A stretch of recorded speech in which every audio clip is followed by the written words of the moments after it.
Hi there and welcome back to the Reutech channel. We are officially in the first video tutorial of our first sequel of our development Odoo Basics training and tutorial. I promise you to make a quick installation of a blank Odoo which we'll use to create a hotel guest registration and billing system. Remember, in the past series, we had difficulty in installing Odoo because of deficiencies in the requirements.txt. We have already solved that because uh, GitHub Copilot fixed our requirements.txt and have uploaded GitHub repository to store complete and hassle-free requirements.txt, and I'm going to show you the address to the URL in the description below. At the same time, we are going to use our guide, the guide we used in the first series on how to install Odoo 19 Community Edition. It is assumed that we have already downloaded it. If you want to know how to download it, you can go back to the first series and find the video on how to download Odoo 19 Community Edition from GitHub. Okay, so what we're going to do today is to install a blank installation of Odoo with, of course, the Mac web theme. So it looks like the enterprise edition. I'm going to control my I'm going to do a remote desktop connection to my Odoo, Odoo server. Excuse me. So this is the uh, Odoo zip file which we have downloaded before. So what I'm going to do is just extract it here. Okay. Now I have a second extracted copy. Look at that turning clock icon. Now it's done. The turning clock is done. So it's also done. So I'm going to rename this, since this is 19.1 copy, I'm going to rename it as a Odoo Hotel. Okay.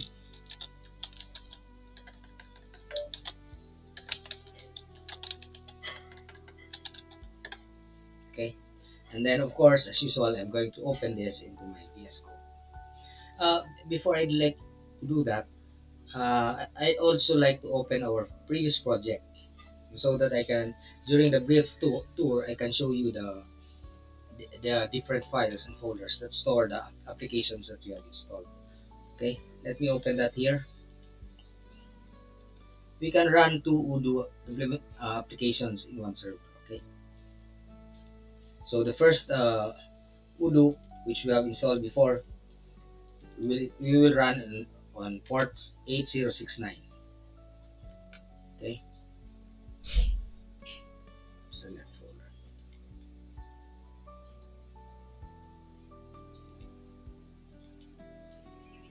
What's happening here? Maybe I need to go upwards because there's the open. This is the Odoo installation which we have created before, and we are brought to the virtual environment. I've explained what this is, and then we'll just do a Python Odoo bin dash c odoo.conf. Okay, so it will run. You can check it locally, or you can check it from a remote computer. So in this case, we will have 8069 running. Remember that, a admin and then admin. Okay, so that's what we have, no? Okay, and then we still have the monkey debugger, which will shift us from the developer mode to the debugger mode.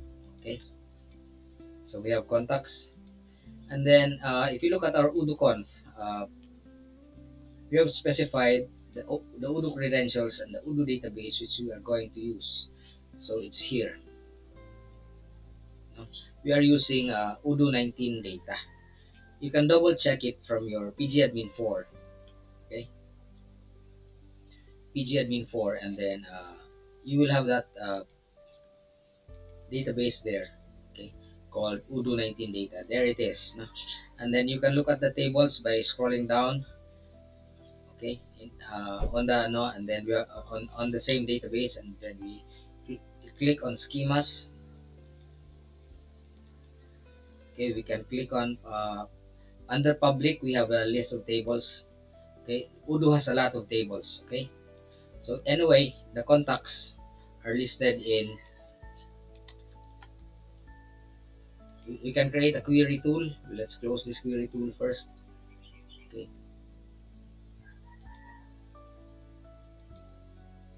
we can right click here, and then we create a query tool, and we can say select star from res underscore partner. These are the contacts. Partner or partners? I think partners. Okay. From Lux and M. Okay. Let's go to the tables.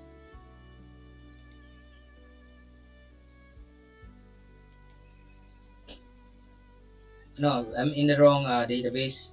It should be a. So we have to close this. This is a. Okay. And then under tables, we have a list of tables here. A lot of them. Okay. We can query.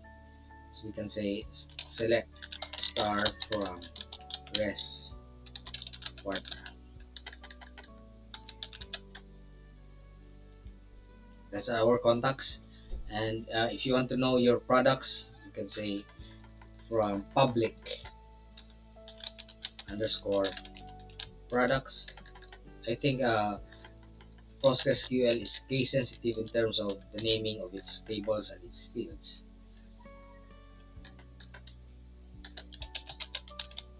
Okay. You have an empty list of products. Uh, Actually, we can do a right click here and then view and edit data. It gives us the query.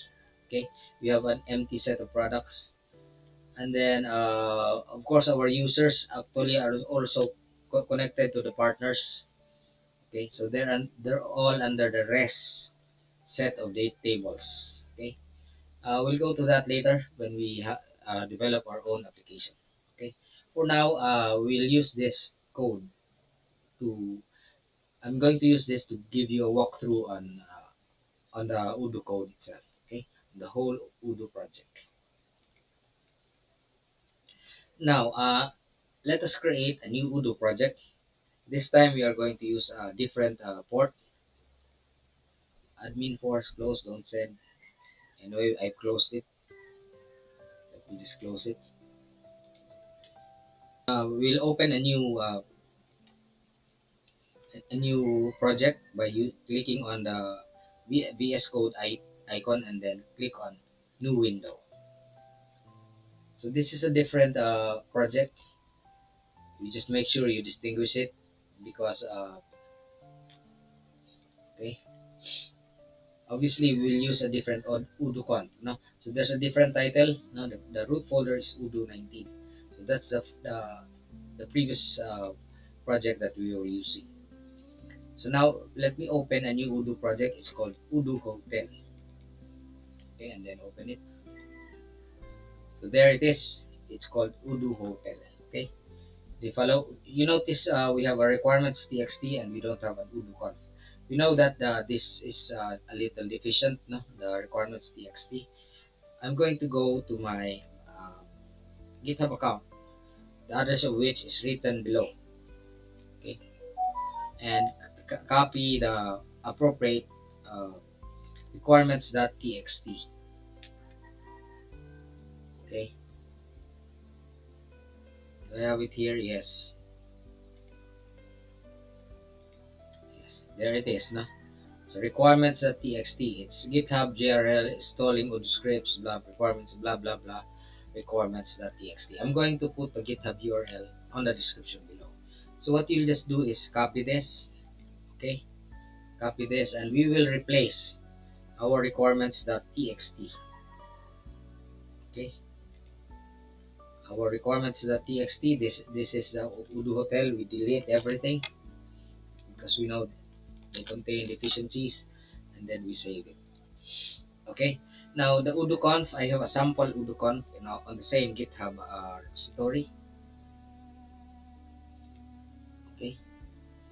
So we'll go to that repository. So there's a sample udoconf. Of course, we are going to change it. No? Just copy the raw file, and then go back to our. This is udo 19, so this is the wrong one. We'll just minimize this. So this is our udoconf for our hotel application. Okay. So we're going to use the same credentials, the same database port, but this time we are going to use a different database name. So we call it hotel data. Okay. And to avoid conflict, we are going to use a different port. Shall we say this time 8070. Okay. And then we don't have the Mac web theme add-on, and we will not use the accounting add-on for the moment, so we just delete it. Okay. Now remember earlier that we also had uh,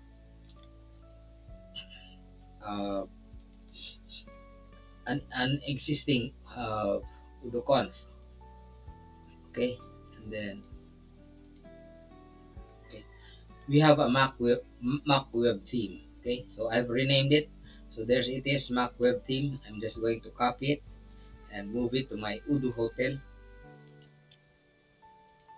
Then that you do your project in the home folder, because Udo will run as a service, and the user running the service should have all access to the folder that houses the project.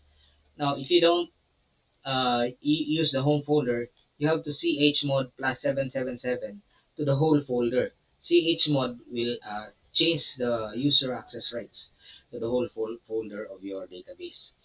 Uh, you can chat GPT that, no? You will have problems if you don't put your project in the home folder because you don't have full access. Anyway, if you're the administrator, you can grant yourself full access of any folder outside the home folder. So now we have the Mac web theme, and we also have it in our add-ons theme, and we have the correct requirements.txt, I suppose. If you get an error, we'll just change it again. Okay. We run we run a new terminal, and then let's go back to our previous guide on installation of Udo. No? So we are now here. Okay. Uh, this is a udoconf. Let's look at the installation. Okay, so we are somewhere here. We are supposed to create the active virtual terminal. Now, since we haven't opened it, we are going to use this script, Python 3.12, that's mven.venv. Okay, we'll just copy it and then go to our. I think it's better if we just close our Udo 19 first, no? The old one, because we'll just do our walkthrough later. Okay, so we'll also close the server in port 8069. So I'll just remote desktop again. By the way, Ubuntu, starting from Ubuntu 22, is fully compatible with Windows Remote Desktop. So anyway, I'm remote desktop my use remoting desktop my computer using the ordinary remote desktop in Windows, and vice versa. No, you can also uh, remote desktop a Windows terminal from Ubuntu. They have an application called Remina. It's just a different name, but it's actually a remote desktop.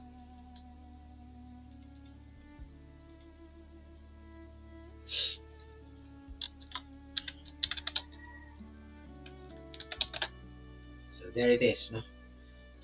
My 8069, I have to close this. I don't think it's running. Yeah, I'll close the terminal. Anyway, if it's not running, it will not come across with our hotel system because it's running on port 8070. It's a different port. So anyway, we haven't created a virtual environment for this yet. So we'll just go to our guide. Okay, and okay, we are going to create the virtual environment using this. Okay, Then go to our VS Code. Do we have that? We'll know that we don't have because there's no .vent folder. Okay, so just Control Shift V again, Python 3.12. Now there's a .vent folder. We have a, a an environment. We will proceed to upgrading our pip. That's the usual process. You memorize it if you just keep creating projects. Okay, so anyway, check the version of Python first.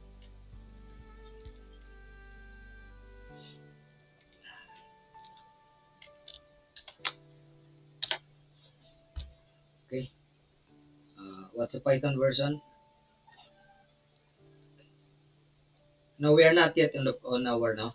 We're not yet on our virtual environment. That's why there's no Python. I'm sorry for that. No. So we'll go inside the Python environment. So we have it there because we know the prefix of the prompt, and then we'll go back to our guide and then check our Python version.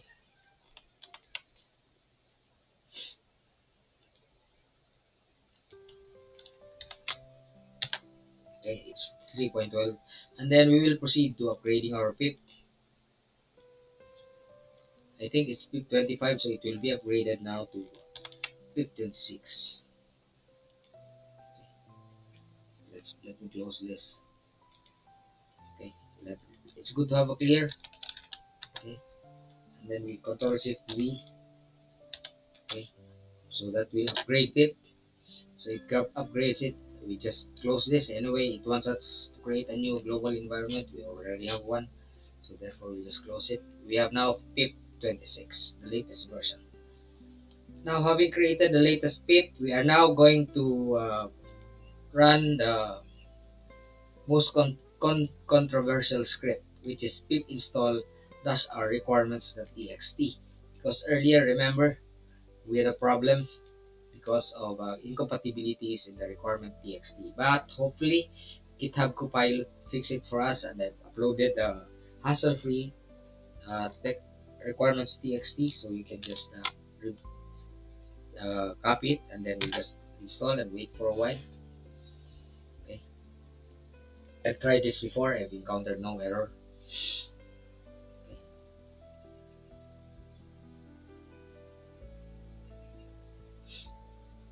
So this should be much simpler now, no? Because we had a correct and hassle-free requirement as the txt, just like a complete and hassle-free package.json. There's only a warning. It's not crucial. What's the warning? Retrying non system as read timed out pypdf. We will know there's an error. But the last time I changed this, there was no warning. Maybe my internet is slowing down. If it doesn't run, we'll just run it again.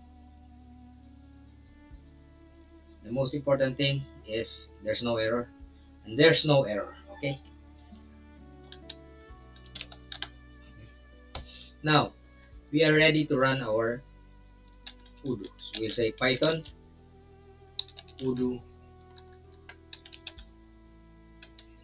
-bin -c -c udo.conf. Okay, so now it's creating the tables, the hotel data. I'm sure it's using the correct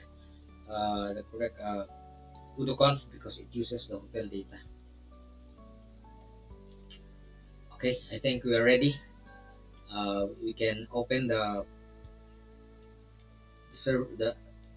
client. So let's use this because I have my GitHub here,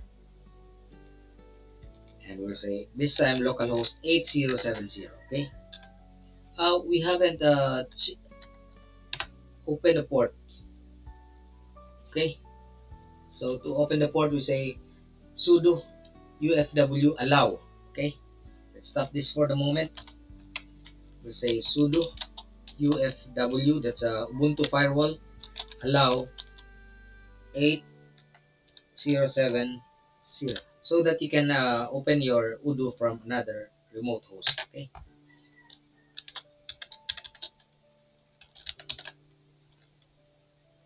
Okay, the rule is added, so we can clear, and then we do a, ay, sorry, we do a, it doesn't harm, it's harmless.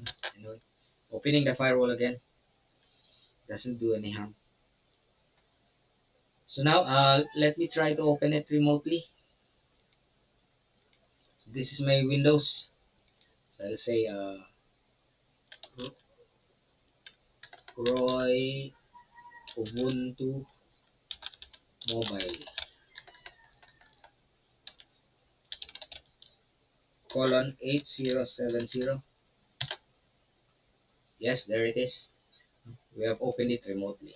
So I would like to mention again that Udo is deployment ready. The default mode is deployment mode. So now let's use this. No, let's do some further configuration. So we have a much easier way this time. Okay, we are not using the demo data. Okay, uh, if you'd like, we could install the Mac theme first. So we'll set the developer mode, and then apply update, apply update app list, apps list, and then we close this, and then we call MUK. We don't have that. Anyway, the usual cause of the error is we haven't saved our udoconf. Okay, so the Mac web theme. Let's look at that. We have the Mac. So we have the wrong server in this case. Mac web theme. Okay, that's the names of the server. So that should be also the correct name on the add-ons path. Okay, so since we have changed the add-ons path, we have to stop the server.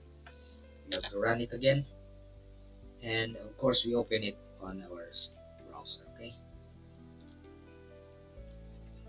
we update up the apps list, and then we go to MUK.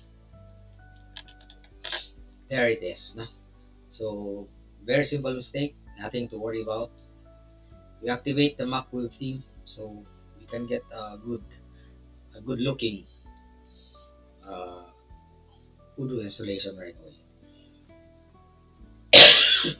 So I'm sorry. So now look at that.